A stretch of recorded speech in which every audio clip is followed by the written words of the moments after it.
আসসালামু আলাইকুম। আবারও হাজির হলাম আপনাদের মাঝে নতুন আরেকটি ভিডিও নিয়ে। আপনারা দেখতে পাচ্ছেন আমাদের সামনে একটি এলজি মনিটর আছে এবং এটি কত মডেল এবং কি সমস্যা সে বিষয়ে বিস্তারিত বলবো। ইনশাআল্লাহ আমাদের সাথে থাকুন, এই ভিডিওটি আপনাদের উপকারে আসবে। আপনারা যারা টেকনিশিয়ান আছেন অথবা আপনারা যারা যারা ইউজার আছেন, সার্ভিস করেন না, উভয়ের জন্য এই ভিডিওটি। তো যাই হোক, আপনাদের উপকার আসবে আশা রাখি এই ভিডিওটি। তো আমরা সর্বপ্রথম মডেল নাম্বারটি দেখতে যাই। এইখানে হলো আমাদের মূলত মডেল, দেখতে পাচ্ছেন 19EN43। এটা মূলত একটি 19 ইঞ্চি মোটর, অবশ্যই এলইডি। তো চলুন আমরা, যেহেতু পাওয়ার নেই বলতে কি, দেখুন আমাদের পাওয়ার সাপ্লাইতে পাওয়ার দেওয়া আছে, আমরা পাওয়ার পোর্টটিতে কেবলটি লাগিয়েছি। এরপর আমাদের এই যে এখানে যে সুইচ আছে, আমরা একটু জোরে টিপ দিই, এখানে কোনো বাতি জ্বলছে না। আমাদের পাওয়ার সাপ্লাইতে কোনো কিছু হয় কিনা আমরা টিপ দিলে, এই যে পাওয়ার সাপ্লাইতে টিপ দিলেও কোনো কিছু হচ্ছে না। দেখুন, তো দেখতেই পাচ্ছেন পাওয়ার নেই। এখন আমরা যেহেতু পাওয়ার নেই, এটা খুলতে হবে, ব্যাক পার্টটি খুলতে হবে। এরপরে দেখতে পারবো যে আসলে কার্ড থেকে কি সমস্যা, কেন পাওয়ার আসতেছে না, সেগুলো দেখতে পারবো। তো দেখতে পাচ্ছেন এখানে শুধুমাত্র একটি বিজিএ পোর্ট আছে। তো এই মডেলগুলো বিজিএ পোর্টই শুধু থাকে, আর ডিসি পোর্ট আর কোনো কিছু নেই। তো আমরা ব্যাক পার্ট খুলি, তারপরে দেখি। মনিটরটার ব্যাক পার্ট খোলা হয়েছে। ব্যাক পার্ট খোলার পরে আমি এখানে একেবারে স্বাভাবিক, অতিরিক্ত কোনো ময়লা দেখতে পাইনি, একেবারে স্বাভাবিক যে ময়লা সেটাই আছে। আর কার্ডটা আমরা দেখে নিব আসলে কার্ডে কোনো সমস্যা আছে কিনা। ফিজিক্যালি আমরা দেখার চেষ্টা করে যাচ্ছি যে আসলে কোনো কিছু এখানে আছে কিনা। তো আপনারা দেখতে পাচ্ছেন এটা নিচ্ছে হলো আমাদের যে মূল আইসি সেটা, আর এটা হলো আমাদের মূলত পাওয়ার আইসি। এখান দিয়ে হলো পাওয়ার সাপ্লাই হয়েছে, আর এটা হলো ইনভার্টার সেকশন, ইনভার্টারের কয়েল আছে, আর এটা হলো আমাদের মেনু। হ্যাঁ, আর এইখান থেকে তো আমাদের প্যানেল এলভিডিএস কেবল। তো আসলে যেহেতু পাওয়ার আসছে না, আমাদের এখন ভালো খেয়াল করতে হবে যে আসলে কেন পাওয়ার আসতেছে না বা কি আসে বিষয়। আর এখানে যে সুইচগুলো দেখতে পাচ্ছেন, তো যাই হোক আমরা মেনুটা একটু উঠাই নিব।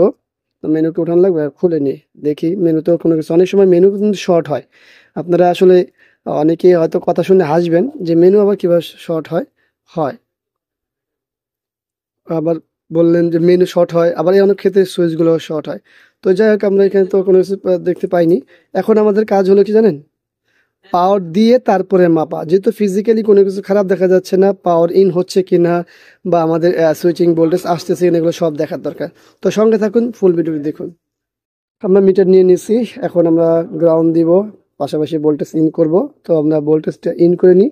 আমাদের পাওয়ার সাপ্লাই তো কত আছে আপনারা দেখতে পাচ্ছেন এখানে, 15.6। পাওয়ার সাপ্লাই একটু বেশি। আমাদের এই মোটরগুলো কিন্তু 14 ভোল্টেই রান হয়, 14 ভোল্ট। ঠিক আছে, তো চলুন আমরা দেখি কত ভোল্ট ইন হচ্ছে বা কি আসার বিষয় সব দেখার চেষ্টা করবো। ভিডিওর জন্য সঙ্গে থাকুন। ভিডিওটি ভালো লাগলে এখন পর্যন্ত লাইক করুন, ভালো না লাগলে অপেক্ষা করুন, আশা করি ভালো লাগবে। এখানে গ্রাউন্ডটা নিতে একটু কষ্ট, এইখান থেকে নিয়ে নিই। তবে খেয়াল রাখতে হবে যেন শর্ট না হয়। আচ্ছা, মিটারটাও শো হয়ে যায়, তাহলে সহজ হবে আমাদের জন্য। এই হলো আমাদের মিটার, গ্রাউন্ড নিয়েছি। আমরা দেখবো এখানে আমাদের ইন ভোল্টেজ কত আছে সেটা একটু দেখবো। এখানে আমাদের ভোল্টেজ ইন আছে, ক্যাপাসিটর কত আমাদের এখানে দেখা যাচ্ছে 13.7। তা আমরা দরকার আর 1 ভোল্টেজ বাড়াই দিই। ওখানে আমরা 16.4 দেখাচ্ছে। এখন দেখাবে আমাদের এখানে কত দেখি, এখন দেখাচ্ছে আমাদের 14.5। তো 14.5 দেখাচ্ছে। ওকে, আমাদের যে মূল ভোল্টেজ ইন, এটা একটু সরাইনি, কাজ করতে তো অসুবিধা হচ্ছে, এটা এই পাশে দিয়ে দেয় আসলে। আচ্ছা যাক, এরপরে আবারও আমরা দেখবো যে আমাদের এই কয়েলে ভোল্টেজ আছে কিনা। এই কয়েলে আমাদের 5 ভোল্ট আছে। আচ্ছা, আমাদের 5 ভোল্ট থাকার অর্থ হচ্ছে তো আমাদের ভালো, কারণ হচ্ছে ভিডিও যে আইসি আছে সেই আইসিতে আমাদের ভোল্টেজ ইন হচ্ছে। তো আমরা চলুন এখানে একটু সুইচে চলে যাই। সুইচে কি অবস্থা, সুইচে করে ভোল্টেজ আছে কিনা। সুইচের ক্ষেত্রে দেখি, একাত্তর সালে ভিডিও করে কাজ করে দেখানো কষ্ট, কাজ করে এই ধরনের কাজগুলো। এটা হলো আমাদের গ্রাউন্ড, এখানে দেখাবে না। এখানে কি আছে দেখেন, আমাদের সুইচে ভোল্টেজ আছে তো 3.9, মানে 4 ভোল্ট আছে কাছাকাছি আমাদের সুইচে ভোল্টেজ আছে। তাহলে এখন কি করতে হবে দেখুন, এখন কি করতে হবে, এখন জাস্ট আমরা শর্ট করবো, দেখি শর্ট করলে কি হয়। দেখুন, শর্ট করার সাথে সাথে আমাদের কিন্তু পাওয়ার চলে আসছে, দেখতে পাচ্ছেন। ভিডিও আসার কথা, হ্যাঁ ব্যাকলাইটও অন হয়েছে। আমরা এটা সব সরাইনি, দেখি আমাদের প্যানেলে কি অবস্থা। প্যানেল মাশাআল্লাহ, আমাদের তো ডাটাও আছে। তো আমরা বিজে কেবলটা লাগাই দেখি।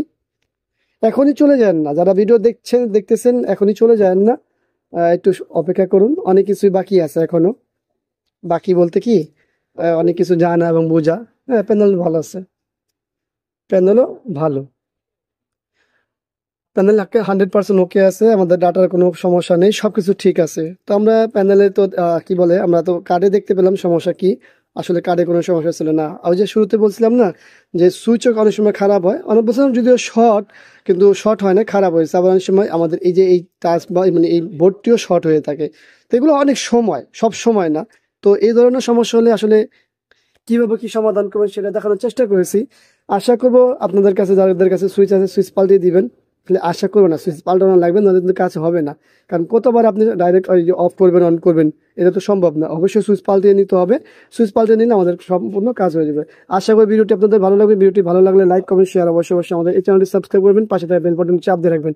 আবারও দেখা হবে ইনশাআল্লাহ অন্য কোনো বিষয় নিয়ে। আসলে এখানে বিদায়। আল্লাহ হাফিজ। আসসালামু আলাইকুম ওয়া রাহমাতুল্লাহি ওয়া বারাকাতুহু।